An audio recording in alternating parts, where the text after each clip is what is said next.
Zonat e lira ekonomike në Shqipëri kanë dështuar për 20 vite me radhë si pasojë e mungesës së investitorëve serioz. Eksperti Zev Preqi vlerëson këtë nismë si një mundësi për të zhvilluar ekonominë, por njëkohësisht ngres shqetësim favorizimet që i bëhen bizneseve pranë qeverisë. Qeveritë shqiptare të pas 90-s kanë dështuar të gjitha në promovimin e zonave të lira ekonomike, për të mos thënë tjetër që në kushtet e sotme, kur është sofistikuar shumë lidhja midis biznesit të madh, oligarkisë me pjesën politike.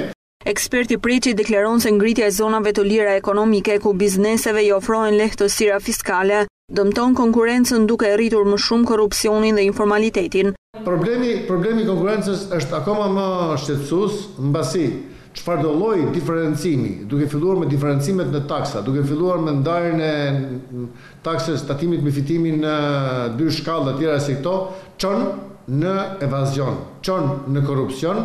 Në dispozicion të bizneseve janë vendosur 3 zona të lira ekonomike në Spital, Vlorë dhe në Koplik. Investitorët që do të bëhen pjesë e këtyre zonave do të kenë përjashtim nga disa taksa midis tyre nga TVSH-ja, si dhe do të paguajnë 50% më pak tatim fitim.